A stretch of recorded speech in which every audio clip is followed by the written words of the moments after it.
2 on bow side and 1 on stroke side, left and right of the pictures. But basically, it's just kind of it's as you really want, really, isn't it? It's as you want. It helps. Sometimes you do it in order to keep the boat straight, and sometimes you do it in order to keep 2 people together. To rhythm, and if they work better together, one behind the other. It's famous in the fours. Coxless 4, you tend to do it because it actually goes straighter rather than having all the bow side blades that much further towards the bows than the stroke side blades. Just also a quick reminder to, if you do have any other questions or comments, you can reach us at Munich Champs, MUNICHCHAMPS 2007 at AIL.com. That's how you spell mail. Yes. Oxford education, getting me far. Down to the start for the women's 4. Not an Olympic event this. All the other events we've seen so far today were Olympic events. Great Britain in lane 1. We have Germany in lane 2. Stroked there by Silke Günther. And USA in pole position in lane 3. Portia Johnson. Interestingly, it should be Portia McGee. Yeah, it is Portia McGee in the pair, but Portia Johnson going by maiden name in the 4. And Australia, they're trying to show that she's not doubling up, but really she is. Right. Australia in lane 4, and with Vicky Roberts in the stroke seat. And we switch now to China in lane 5. The chance for these athletes is to shine, win here, and so impress your coaches that you're moved into one of the Olympic boats for the Beijing Olympics. And in lane 6, Italy, Anna Bonciani, Cristina Romiti, Carlotta Barato, and Anita Pinto. Very young crew from Italy. All born in,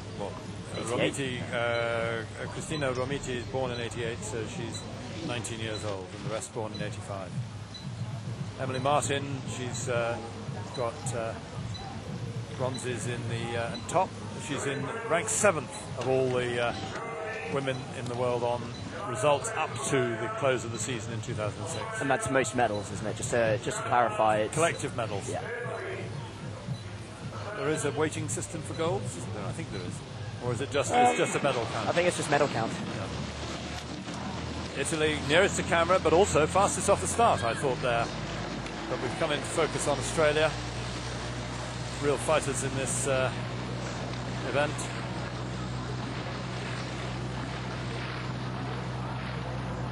But on the far side, Great Britain quick off the start.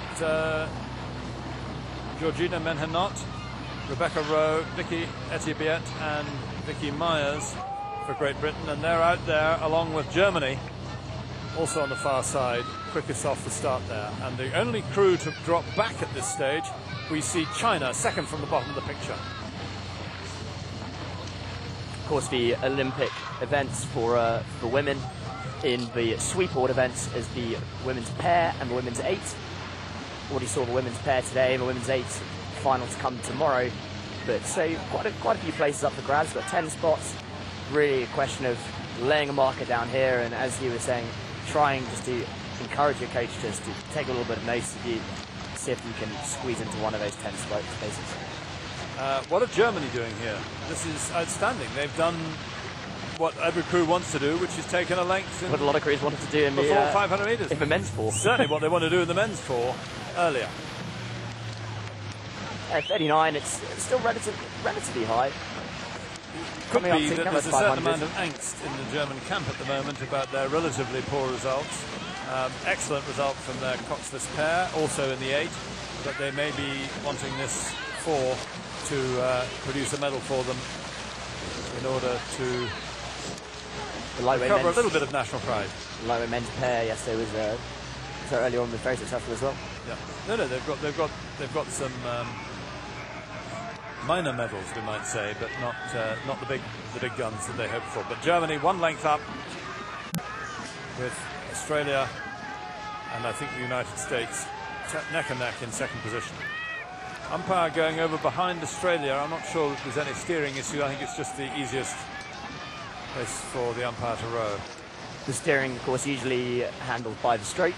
or someone up in the stern, which is slightly different to when we're on the river, when it's usually the bow person who handles the steering. Steering also done by the contraption using your foot, which I find actually very complicated. But obviously I'm a coxswain, so managed to get some toggles and to use. But I think quite an effort to control the steering as well as worrying about your rowing. If you're having done a certain amount of steering in pairs, I actually think that you get so instinctive. You just move your foot without thinking about it, and you don't think the difficulty is that you're always steering off the stern, so you're looking down the course, and most courses have two very large arrows at the back end of each lane so that the steersman can see them for half the course at least, and then you have to work off the buoys, and they're not so close together that you can see them in a line, and it is a bit confusing. 1,000 meters, Germany through first, United States through second, Australia through third,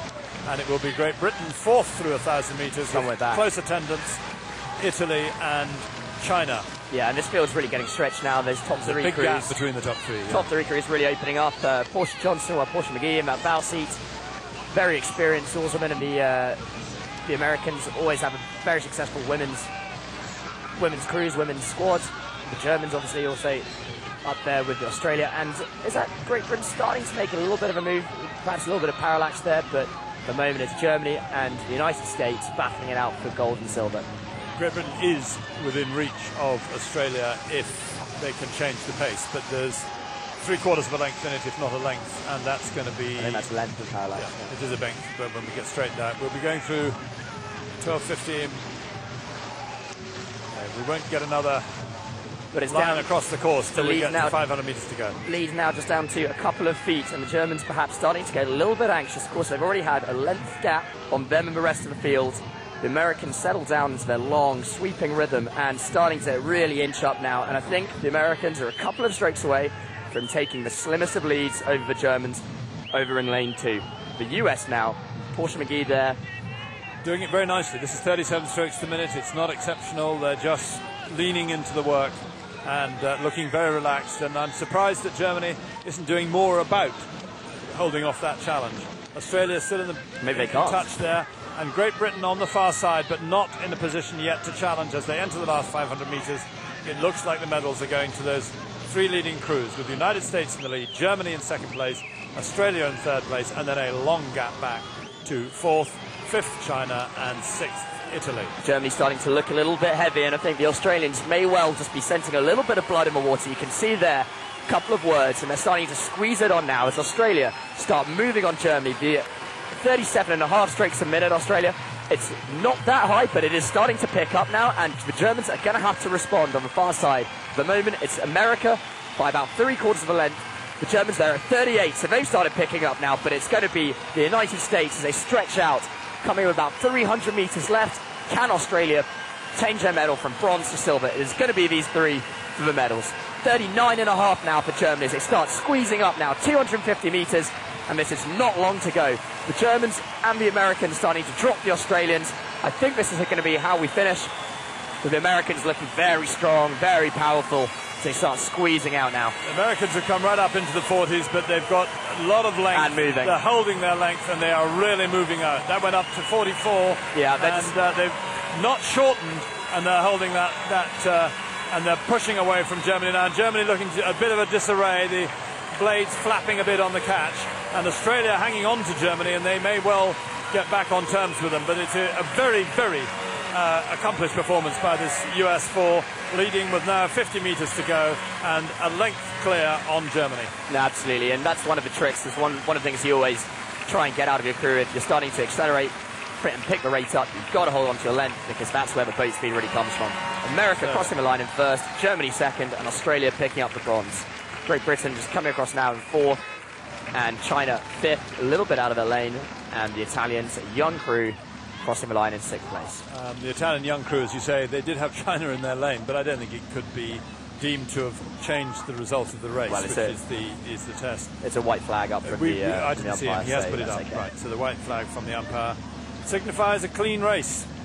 And Germany there, exhausted by that tussle with the United States, which the United States won with a very accomplished last 500 metres, and actually the whole 2000 was cool, and that's what gave them the ability to take it up there. Emily Martin in picture now in the middle of those 3 Australian athletes. She's the experienced one in that 4, and will be, I think, pleased with the bronze, but a little bit disappointed not to have been closer than 6 seconds behind the winners, United States.